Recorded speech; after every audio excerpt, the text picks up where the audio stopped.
ورحمة الله وبركاته. الحمد لله رب العالمين والعاقبة للمتقين والصلاة والسلام على سيد الأنبياء والمرسلين وعلى آله الطاهرين وأصحابه الطيبين ومن تبعهم بإحسان أجمعين إلى يوم الدين. أما بعد، فقد قال سبحانه وتعالى إجلالا وإكراما في شأن عظمة حبيبه: إن الله وملائكته يصلون على النبي يا أيها الذين آمنوا صلوا عليه وسلموا تسليما. اللهم صل على سيدنا محمد وعلى آله وصحبه أفضل صلواتك وعدد معلوماتك وبارك وسلم. معزز و مکرم حاضرین کرام و سامعین ذوی الاحترام، جیسا کہ سلسلے وار سیرت النبی صلی اللہ علیہ وسلم کا درس ہمارا چل رہا ہے، گزشتہ درس میں ہم نے حبیب پاک علیہ السلام کے جو وصال مبارکہ کے مرض کا آغاز ہے، اس کے جو آثار تھے اس کے بارے میں ہم نے سماعت کیا کہ حضور پاک علیہ السلام مسلسل اپنے احوال سے اور اقوال سے اس بات کا اظہار فرما رہے تھے کہ اب ہم اس دنیا فانی کو الوداع کہہ کر مولا اور حقیقی مالک کے پاس جانے والے ہیں، اور 29 سفر یا بعض روایت کے مطابق 22 سفر کو حبیب پاک علیہ السلام جو ہے ایک جنازے سے ہو کر تشریف لا رہے تھے اپنے مکان میں. راستے میں سر میں درد شروع ہوا اور اس کی کیفیت کیا تھی تفصیل کے ساتھ ہم نے آپ کے سامنے رکھی. پھر اسی مرض میں آپ صلی اللہ علیہ وسلم نمازیں پڑھاتے رہے، یہاں تک کہ 5 دن پہلے کا وقت آیا. 5 دن پہلے حبیب پاک علیہ السلام کے مرض میں مزید اضافہ ہوا، اور حبیب پاک علیہ السلام نے فرمایا کہ مجھے مختلف کنوؤں سے پانی لا کر نہلاؤ. 7 الگ الگ کنوؤں کا پانی حبیب پاک علیہ السلام کو اس سے نہلایا گیا.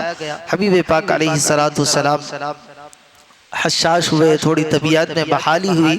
حبیب پاک علیہ السلام مسجد نبوی تشریف لائے. آپ منبر پر جلوہ فرما ہوئے اور امت کے لیے کچھ ہدایتیں فرمائی.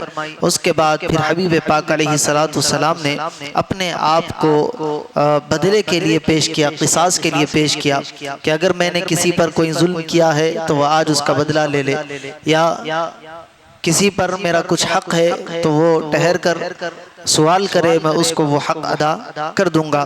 اس کے بعد حبیب پاک علیہ السلام نے انصار کے بارے میں کچھ باتیں کہی. پھر ایک حبیب پاک علیہ السلام نے ایک شخص کا ذکر کیا کہ ایک شخص کو اللہ تعالیٰ نے اختیار دیا کہ وہ دنیا کی زیب و زینت کو اختیار کرے اور لمبی زندگی کو اختیار کرے، اور یا تو پھر اللہ تبارک و تعالیٰ کے پاس والی زندگی کو اختیار کرے. تو اللہ کے حبیب صلی اللہ علیہ وسلم نے فرمایا کہ اس شخص نے اللہ کے پاس کی زندگی کو اختیار کر لیا ہے. یہ سن کر حضرت ابو بکر صدیق رضی اللہ عنہ کی آنکھوں سے آنسو جاری ہو گئے. صحابہ سمجھنے لگے کہ یہ کیوں رو رہے ہیں. بعد میں پتا چلا کہ حضرت ابو بکر صدیق رضی اللہ تعالیٰ عنہ اس جملے کو پہچان چکے تھے جو رسول پاک علیہ السلام اپنی زبان مبارک سے ادا کر رہے تھے. پھر اللہ کے حبیب صلی اللہ علیہ وسلم نے اسی خطبے میں حضرت ابو بکر کے احسانوں کو یاد دلایا اور فرمایا کہ مسجد میں سوائے ابو بکر کے کسی کا دروازہ باقی نہ چھوڑا جائے. یہاں تک ہماری گفتگو ہوئی تھی. اب حبیب پاک علیہ السلام کے وصال مبارک سے 4 دن پہلے کا وقت ہے، یعنی وصال مبارک پیر کے روز ہوا، اس سے پہلے کے جمعرات کا وقت ہے. اب یہاں پر حبیب پاک علیہ السلام کی جو تکلیف ہے اور آپ کا جو مرض ہے اور شدت اختیار کرتا ہے. حبیب پاک علیہ السلام اپنے کاشان اقدس میں ہے، صحابہ کرام بھی موجود ہے. حبیب پاک علیہ السلام نے کہا کہ قلم اور کاغذ لے کر آؤ، میں تمہیں کچھ وصیت لکھ کر دینا چاہتا ہوں. تو حضرت سیدنا عمر فاروق رضی اللہ تعالیٰ عنہ نے کہا کہ ابھی اس کی ضرورت نہیں ہے. حبیب پاک علیہ السلام کے مرض کو وہ دیکھ رہے تھے. کہ حبیب پاک علیہ الصلوۃ والسلام سخت تکلیف میں ہے، اس وقت حبیب پاک علیہ الصلوۃ والسلام کو قلم لا کر دینا، پھر حبیب پاک لکھیں گے، تکلیف اور بڑھ سکتی ہے۔ یہ حبیب پاک علیہ الصلوۃ والسلام کے آرام کا وقت ہے، لہذا حضور کو آرام کرنے دیا جائے۔ جو بھی بات ہوگی ہم بعد میں رسول پاک علیہ الصلوۃ والسلام سے پوچھ لیں گے، ورنہ ہمارے لیے قرآن مجید کافی ہے، اللہ تبارک و تعالیٰ کا کلام ہمارے لیے کافی ہے۔ یہ حضرت عمر فاروق رضی اللہ عنہ نے کہا، تو حضرت عمر کی بات سے کچھ صحابہ کرام نے اتفاق کیا اور کچھ نے کہا کہ نہیں، قلم لا کر دینا چاہیے رسول پاک علیہ الصلوۃ والسلام کو، حبیب پاک کا حکم ہے۔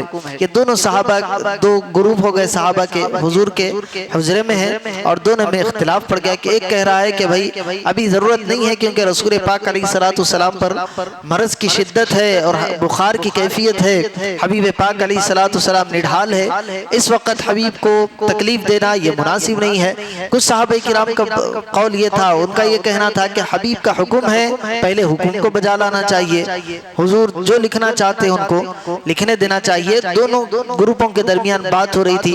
حبیب پاک علیہ الصلوۃ والسلام نے کہا کہ بھائی آپ سارے کے سارے جو ہیں یہاں سے باہر چلے جاؤ، ابھی فی الوقت اس کیفیت میں نہیں ہوں کہ یہ جو لڑائی جھگڑا ہے، جو باتیں ہیں بلند آواز سے ہو رہی ہے، میں اس کو سماعت کر سکوں، کیونکہ مرض کی کیفیت تھی، حبیب پاک علیہ الصلوۃ والسلام پر اس تکلیف کا غلبہ تھا۔ حبیب پاک علیہ الصلوۃ والسلام نے کہا کہ اس اختلاف کو دور کرو اور یہاں سے چلے جاؤ۔ پھر بعض روایت میں آتا ہے کہ اسی دن جمعرات کے دن حبیب پاک علیہ الصلوۃ والسلام نے 3 باتوں کی وصیت فرمائی۔ وہ کون سی تھی؟ ایک یہ تھا کہ یہود و نصارہ کو اور جتنے مشرکین ہیں جو اللہ کو ماننے والے نہیں ہیں، ان کو جزیرۃ العرب، جتنا عرب کا خطہ ہے اس خطے سے ان کو باہر نکال دیا جائے۔ دوسری وصیت آپ نے یہ فرمائی کہ جو وفود آتے ہیں، باہر سے لوگ ملاقات کے لیے آتے ہیں، مسلمان ہونے کے لیے یا اسلام سیکھنے کے لیے، جو بھی کرنے کے لیے، بات چیت کرنے کے لیے جو وفود آیا کرتے ہیں، ان کے ساتھ ویسا ہی رویہ رکھا جائے جیسا میں رویہ رکھتا ہوں، یعنی ان کے ساتھ حسن اخلاق کا مظاہرہ پیش کیا جائے، ان کی ضروریات کو پورا کیا جائے، ان کے ساتھ اچھی گفتگو کی جائے اور آسانی والا ان کے ساتھ معاملہ کیا جائے۔ یہ حبیب پاک علیہ الصلوۃ والسلام کی دوسری وصیت تھی۔ تیسری وصیت کے بارے میں صحابی جو اس روایت کو نقل کرتے ہیں کہ وہ فرماتے ہیں کہ تیسری وصیت کیا تھی؟ میں وہ بات بھول گیا۔ بعض روایتوں میں دوسرے صحابہ کرام سے آتا ہے، ذکر یہ ہے کہ اللہ کی کتاب اور میری سنت کو مضبوطی کے ساتھ تھامے رکھنے کا حبیب نے تیسرا حکم دیا۔ پہلا تو کہا کہ یہود و نصارہ کو جزیرہ عرب سے نکال دو، دوسرا یہ کہ جو وفود آئے ان کے ساتھ اچھائی کا برتاؤ کرو، تیسرا یہ کہ کتاب و سنت کو مضبوطی کے ساتھ تھامے رکھو۔ اور ایک راوی کہتے ہیں کہ اللہ کے حبیب صلی اللہ علیہ وسلم نے فرمایا کہ تم نمازوں کا خیال رکھو اور تمہارے جو زیر دست ہے، تمہارے جو نگرانی میں رہنے والے ہیں، تمہارے ماتحت ہے، کام کرنے والے ہیں، غلام ہے، لونڈی ہے، نوکر ہے، چاکر ہے، ان کا خیال رکھنا۔ یہ تیسری وصیت رسول پاک علیہ الصلوۃ والسلام نے کی۔ ایک اور صحابی رسول فرماتے ہیں کہ تیسری وصیت رسول پاک علیہ الصلوۃ والسلام نے لشکر اسامہ کو روانہ کرنے کی جو وصیت کی تھی، اس کے بارے میں حبیب پاک علیہ الصلوۃ والسلام نے کچھ ارشادات ہم سے فرمائے تھے۔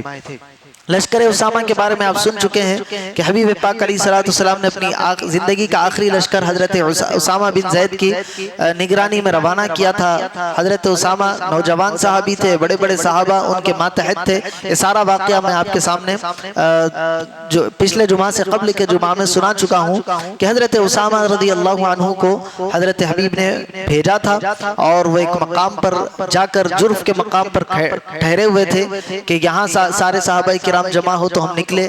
11 ربیع الاول کو ملاقات کے لیے آئے، 12 کو نکلنے والے تھے کہ اچانک یہ خبر پہنچی کہ حبیب صلی اللہ علیہ وسلم کا وصال ہو گیا ہے، تو وہ لوگ وہاں سے پلٹ کر واپس آ گئے تھے۔ تو اس لشکر کے بارے میں حبیب پاک علیہ الصلوۃ والسلام نے کچھ وصیتیں فرمائی تھی۔ اس میں صحابہ کا اختلاف ہے کہ تیسری وصیت کس بارے میں فرمائی۔ اب رسول پاک علیہ الصلوۃ والسلام کا یہ مرض دن کے وقت میں اور زیادہ بڑھنے لگا، یہاں تک کہ حبیب پاک علیہ الصلوۃ والسلام نے نماز مغرب کی امامت فرمائی، اور اس مغرب کی نماز میں صحابہ کرام فرماتے ہیں کہ حضور نے 29ویں پارے کی جو آخری سورت ہے سورہ مرسلات، اس کی تلاوت فرمائی۔ اس کے بعد آپ گھر تشریف لے گئے، مرض کے اندر اور جو ہے اضافہ ہوا۔ اب حبیب پاک علیہ الصلوۃ والسلام کا مرض اتنا بڑھ گیا کہ آپ پر غشی طاری ہونے لگی۔ تھوڑی تھوڑی دیر کے بعد آپ کی آنکھ بند ہونے لگی۔ حبیب پاک علیہ السلام نے جب آپ کو افاقہ ہوا تو پوچھا حضرت عائشہ سے، کیونکہ آپ حضرت عائشہ کے حجرے میں تھے، کہ اے عائشہ لوگوں نے عشاء کی نماز پڑھ لی ہے۔ تو حضرت عائشہ نے کہا کہ یا رسول اللہ انہوں نے ابھی عشاء کی نماز ادا نہیں کی، وہ لوگ آپ کے انتظار میں ہیں۔ حبیب پاک علیہ السلام نے کہا کہ ٹھیک ہے، پانی لاؤ اور ایک لگن میں رکھو تاکہ میں اس سے اپنے آپ کو تر و تازہ کروں۔ حبیب پاک علیہ السلام کے لیے پانی پیش کیا گیا، آپ نے اس سے غسل فرمایا، پھر آپ تیار ہو رہے تھے نماز کے لیے، پھر آپ پر غشی طاری ہوئی، پھر آپ اس کیفیات میں محو ہو گئے، پھر آپ کو افاقہ ہوا تو آپ نے پوچھا کہ اے عائشہ کیا لوگوں نے نماز ادا کر لی ہے؟ حضرت عائشہ نے کہا کہ یا رسول اللہ لوگ آپ کے انتظار میں ہیں۔ پھر آپ جانے کی تیاری کر رہے ہیں، تیسری مرتبہ وہی کیفیت آپ پر غشی کی طاری ہوئی، پھر کچھ دیر کے بعد افاقہ ہوا تو حضور صلی اللہ علیہ وسلم نے پوچھا کہ اے عائشہ لوگوں نے نماز ادا کر لی؟ حضرت عائشہ نے کہا کہ یا رسول اللہ صلی اللہ علیہ وسلم لوگ آپ کے انتظار میں، تینوں مرتبہ یہی کیفیت ہوئی، تین مرتبہ بھی آپ اٹھنا چاہتے تھے، اپنے آپ کو آپ نماز کے لیے تیار کر رہے ہیں، لیکن مرض کی شدت ایسی ہے کہ بار بار آپ پر غشی طاری ہو رہی ہے۔ اس کیفیت میں حبیب پاک علیہ السلام نے حکم دیا کہ اے عائشہ جاؤ اور ابو بکر سے کہو کہ نمازوں کی امامت کرے۔ یہ حبیب پاک علیہ السلام نے حکم دے دیا۔ اب حضرت عائشہ رضی اللہ تعالیٰ عنہ بار بار حضور پاک علیہ السلام سے کہہ رہی کہ یا رسول اللہ صلی اللہ علیہ وسلم ابو بکر بڑے رقیق القلب ہے، یعنی بہت نرم دل ہے، وہ آپ کے مصلی پر کھڑے ہو کر امامت نہیں کر سکیں گے، جب وہ کھڑے بھی ہوں گے تو ان پر ایسی کیفیت طاری ہوگی کہ وہ برابر قرات نہیں کر سکیں گے، بلند آواز سے نماز نہیں پڑھا سکیں گے، وہ روئیں گے، ان کی کیفیت یہ نہیں ہے کہ وہ آپ کے مصلی پر کھڑے ہو کر امامت کریں۔ حبیب پاک علیہ السلام نے کہا کہ اے عائشہ کوئی بھی صورت ہو ابو بکر کو کہو کہ امامت کرے۔ بعض روایتوں میں آتا ہے کہ صحابہ کرام نے حضرت سیدنا عمر ابن خطاب رضی اللہ تعالیٰ عنہ کو آگے کر دیا۔ حضور نے جلال میں فرمایا کہ نہیں، جس قوم میں ابو بکر ہے اس قوم میں ابو بکر کے سوا کوئی امام نہیں بن سکتا۔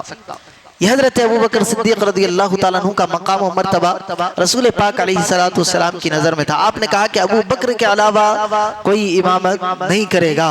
حضور نے فرمایا کہ جاؤ اور ابو بکر کو امامت کا حکم دو۔ حبیب پاک علیہ السلام کے حکم پر حضرت ابو بکر صدیق رضی اللہ تعالیٰ عنہ نے امامت کا منصب سنبھالا، اور حبیب پاک علیہ السلام کی حیات مبارکہ میں 17 نمازوں کی امامت آپ نے فرمائی۔ جمعرات کی شام، جمعہ کے دن کی 5 نمازیں، ہفتے کے دن کی 5 نمازیں، اتوار کے دن کی 5 نمازیں، اور پیر کے دن کی فجر کی نماز، جب تک حبیب پاک علیہ السلام حیات رہے یہ 17 نمازیں حضرت ابو بکر صدیق رضی اللہ عنہ کی امامت میں اور ان کی اقتداء میں صحابہ کرام نمازیں پڑھتے رہے۔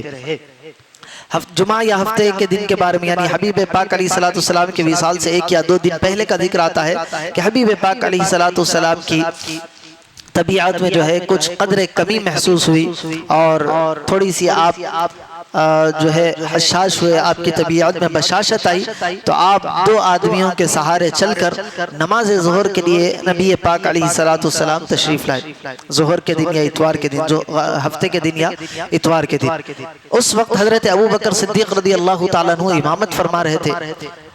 آپ صلی اللہ علیہ وسلم جیسے ہی اپنے حجرہ انور سے نکلے، کیونکہ حبیب پاک علیہ السلام کا حجرہ انور بالکل منبر کے متصل میں تھا، جیسے ہی محسوس ہوا کہ رسول پاک علیہ السلام تشریف لا رہے ہیں، حضرت ابو بکر صدیق رضی اللہ تعالیٰ عنہ آپ کو دیکھ کر پیچھے ہٹنے لگے۔ حضور نے فرمایا کہ ابو بکر امامت کا مصلی نہیں چھوڑنا۔ حضور کے حکم پر حضرت ابو بکر وہیں ٹھہرے رہے۔ نبی پاک علیہ السلام آ کر آپ کے بازو میں، آپ کے پہلو میں بیٹھ گئے۔ حضرت صدیق اکبر رضی اللہ تعالیٰ عنہ پر قربان جائے آپ، حالانکہ حضرت صدیق اکبر امامت فرما رہے، لیکن حضرت صدیق اکبر رضی اللہ تعالیٰ عنہ نے اپنی امامت کو ترک کیا اور رسول اللہ صلی اللہ علیہ وسلم کی اقتداء میں آ گئے۔ حالانکہ بازو کھڑے ہوئے ہیں، اب جیسے جیسے رسول پاک علیہ السلام عمل کر رہے ہیں، حضور پاک علیہ السلام کی آپ اقتداء کر رہے ہیں۔ حضور رکوع میں جاتے تو حضرت ابو بکر اللہ اکبر کہہ کر رکوع میں جاتے، اور آپ کی اقتداء میں تمام صحابہ کرام رکوع میں جاتے۔ یعنی تمام صحابہ کے امام ابو بکر ہے اور ابو بکر کے امام رسول پاک علیہ السلام ہے۔ اس طرح حضرت سیدنا ابو بکر صدیق رضی اللہ تعالی عنہ نے اس نماز کی اقتدا کی۔ اس کے بعد حضور کی وفات سے ایک دن پہلے اتوار کے دن کے بارے میں آتا ہے کہ حضور پاک علیہ السلام نے اپنے تمام غلاموں کو آزادی کا پروانہ سنا کہ میں نے تم کو آزاد کر دیا ہے۔ حضور پاک علیہ السلام کے پاس جتنے دینار تھے، روایتوں میں آتا ہے کہ 7 دینار حبیب پاک علیہ السلام کی ملکیت میں اس وقت تھے۔ حبیب پاک علیہ السلام نے ان 7 دیناروں کو اللہ تبارک و تعالی کی راہ میں صدقہ کر دیا، اور آپ کے پاس جو ہتھیار وغیرہ تھے وہ مسلمانوں کے لیے آپ نے وقف کر دیا۔ اور یہاں تک آتا ہے کہ کوئی چیز رسول پاک علیہ السلام نے اپنی ملکیت میں نہیں چھوڑی۔ اس رات حبیب پاک علیہ السلام کے وصال سے ایک رات قبل جب رات میں چراغ جلانے کی باری آئی تو گھر کے اندر چراغ جلانے کے لیے تیل بھی موجود نہیں تھا۔ سارا کا سارا مال اللہ کی راہ میں اور مسلمانوں کے لیے رسول پاک علیہ السلام نے وقف کر دیا۔ حضرت عائشہ صدیقہ رضی اللہ عنہا نے اپنے پڑوسن سے جو ہے کچھ تیل لے کر اپنے گھر میں اس رات چراغ جلایا۔ یہ حبیب پاک علیہ السلام کے آخری دن کی کیفیت تھی۔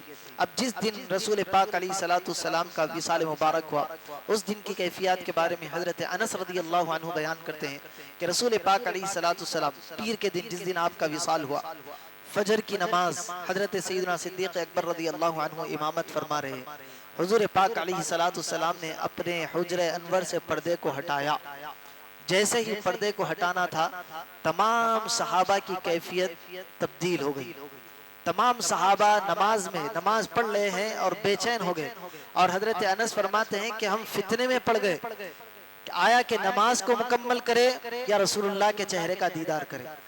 اور حضرت انس فرماتے ہیں، آپ دیکھیں نماز کے اندر ہے، اور ان کے نماز کی کیفیت یہ ہے، حضرت انس فرماتے ہیں کہ ہم نے رسول اللہ کے چہرے کو دیکھا، ایسے چمک رہا تھا جیسے چودھویں کا چاند چمکا کرتا۔ بہت زیادہ رسول پاک علیہ السلام کا چہرے مبارک اور زیادہ خوبصورت ہو گیا تھا، جو عام طور پر رسول پاک علیہ السلام کا جو ہے چہرہ ہوا کرتا تھا۔ ہم فتنے میں پڑ گئے کہ ہم یا نماز کو مکمل کریں یا پھر حبیب پاک علیہ السلام کے چہرے انور کو دیکھیں۔ صحابہ کرام جو ٹھہرے ہوئے تھے، نماز پڑھ رہے تھے، حضرت ابوبکر امامت کر رہے تھے، اس کو رسول پاک علیہ السلام نے ملاحظہ کیا تو تبسم فرمایا، مسکرایا۔ صحابہ نماز میں ہیں اور حضور کے مسکرانے کو بھی وہ دیکھ رہے ہیں۔ نماز کے دوران پوری کیفیت حبیب پاک علیہ السلام کی طرف ہے۔ اسی لیے تو کہا جاتا ہے کہ سارا دین رسول پاک علیہ السلام کی خیرات ہے۔ حبیب پاک علیہ السلام کو نکال دے تو دین باقی نہیں رہے گا۔ حبیب پاک علیہ السلام کی محبت ہی اصل دین ہے، کیونکہ خدا کی رضا چاہتے ہیں دو عالم، خدا چاہتا ہے رضائے محمد۔ اسی لیے تمام صحابہ کرام دوران نماز حبیب پاک علیہ السلام کی جانب متوجہ ہو گئے۔ رسول کے آنے کے انداز کو، ان کے پردہ ہٹانے کے انداز کو، ان کے مسکرانے کے انداز کو صحابہ کرام نماز کے دوران ملاحظہ کر رہے ہیں۔ اس کے بعد رسول پاک علیہ السلام کو دیکھ کر حضرت ابوبکر پیچھے ہٹنے لگے تو حضرت سیدنا رسول پاک علیہ السلام نے فرمایا کہ اے ابوبکر اپنی نماز کو جاری رکھو۔ جاری رکھ کر حبیب پاک علیہ السلام نے کہا کہ اپنی نماز کو جاری رکھو، اور اپنے پردے کو آپ نے گرا دیا۔ اس کے بعد رسول پاک علیہ السلام پر نماز کا کوئی دوسرا وقت نہیں آیا۔ صبح کا چاشت کا وقت تھا، غالباً 9-10 بجے کے وقت میں حبیب پاک علیہ السلام اس دار فانی سے آپ کوچ کر گئے۔ کیا کیفیت تھی؟ حضرت سیدنا فاطمہ الزہرا رضی اللہ تعالی عنہ کو حبیب پاک علیہ السلام نے طلب کیا۔ حضرت فاطمہ ملاقات کے لیے آئی۔ حضور پاک علیہ السلام سے آپ نے کان میں کچھ بات سنی اور زار و قطار رونے لگی۔ حضور صلی اللہ علیہ وسلم پھر ان کو قریب کیا اور حضرت عائشہ کے کان میں دوبارہ کچھ سرگوشی کی۔ حضرت عائشہ مسکرانے لگی، حضرت فاطمہ مسکرانے لگی۔ حضرت عائشہ نے پوچھا کہ اے فاطمہ کیا بات ہوئی؟ تو حضرت فاطمہ نے کہا کہ یہ راز و نیاز کی باتیں، یہ میری اور میرے والد کی باتیں ہیں، میں ابھی یہ بات آپ کو نہیں بتا سکتی۔ ہاں اس کے بعد حبیب پاک علیہ الصلوۃ والسلام کا وصال مبارک ہو گیا۔ وصال مبارکہ کے بعد حضرت عائشہ صدیقہ رضی اللہ عنہا نے دوبارہ دریافت کیا کہ اے فاطمہ وہ کیا بات تھی جو رسول پاک علیہ الصلوۃ والسلام کے مرض مبارکہ سے پہلے آپ دونوں کے درمیان راز و نیاز میں ہوئی تھی؟ تو حضرت فاطمہ نے کہا کہ ہاں اب بابا جان نہیں رہے، اب میں وہ راز کی بات آپ پر افشا کرتی ہوں۔ وہ پہلے جب رسول پاک علیہ الصلوۃ والسلام نے میرے کان میں کہا تھا کہ اے فاطمہ اب ہم اس دنیا سے کوچ کرنے والے ہیں، رخصت ہونے والے ہیں، جدائی کا وقت اب آ گیا ہے۔ جیسے ہی میں نے یہ کلمات سنے میری آنکھوں سے آنسو جاری ہو گئے۔ دوسری مرتبہ کیا کہا؟ حضرت فاطمہ نے کہا کہ دوسری مرتبہ رسول پاک علیہ الصلوۃ والسلام نے مجھے یہ کہا کہ اے عائشہ اے فاطمہ پریشان مت ہونا، سب سے پہلے میری اہل بیت میں سے، میرے خاندان والوں میں سے جو مجھ سے ملاقات کرو گی وہ تم فاطمہ ہوگی۔ اور ہوا بھی ایسے ہی، رسول پاک علیہ الصلوۃ والسلام کا وصال ربیع الاول میں ہوا اور اس کے 6 مہینے کے بعد حضرت سیدتنا فاطمہ الزہرا رضی اللہ تعالی عنہا کا وصال مبارکہ بھی ہو گیا۔ 6 مہینے کے درمیان حضرت فاطمہ بھی اس دار فانی سے کوچ کر گئی۔ حضرت نبی پاک علیہ الصلوۃ والسلام نے اسی اثناء میں حضرت فاطمہ رضی اللہ عنہا کو یہ بشارت دی کہ آپ سیدۃ النساء العالمین ہیں، یعنی ساری خواتین کی جو ہے آپ سیدہ اور سردار ہے۔ حضرت امام حسن امام حسین رضی اللہ تعالیٰ عنہ کو آپ نے بلا کر چوما، ان کے لیے خیر کی وصیت فرمائی اور ازواج مطہرات کو وصیت فرمائی۔ اس کے بعد آپ پر مرض کی کیفیت اور بڑھ گئی۔ حضرت فاطمہ رضی اللہ تعالیٰ عنہ اس مرض کو دیکھ کر بے ساختہ پکار اٹھی کہ واہ کربا اباہو، اے ہائے میرے بابا جان کی تکلیف مجھ سے دیکھی نہیں جاتی۔ تو حبیب پاک علیہ الصلوۃ والسلام نے فرمایا کہ اے فاطمہ تمہارے بابا پر آج کے بعد کوئی تکلیف نہیں ہونے والی ہے۔ اس کے بعد آپ نے حضرت عائشہ صدیقہ رضی اللہ تعالی عنہا سے فرمایا کہ اے عائشہ میں اس زہر کا اثر اس وقت محسوس کر رہا ہوں جو مجھے خیبر میں دیا گیا تھا۔ خیبر کے واقعے میں آپ نے تفصیل سے سنا تھا کہ رسول پاک علیہ الصلوۃ والسلام کو جب خیبر گئے تھے تو ایک عورت تھی، اس نے رسول پاک علیہ الصلوۃ والسلام کے گوشت میں زہر ملا کر آپ کو پیش کیا تھا۔ حضور صلی اللہ علیہ وسلم جب لقمہ اٹھانے لگے تھے، لقمہ لے کر منہ میں ڈال دیا تھا کہ اس گوشت نے کہا تھا کہ یا رسول اللہ مجھے آپ نگلے مت، اس کے اندر اس عورت نے زہر ملایا۔ تو حبیب پاک علیہ الصلوۃ والسلام نے اس نوالے کو باہر کر دیا، لیکن جو ذرات آپ کے حلق میں چلے گئے تھے اس زہر کی اب کیفیت رسول پاک علیہ الصلوۃ والسلام پر طاری ہوئی۔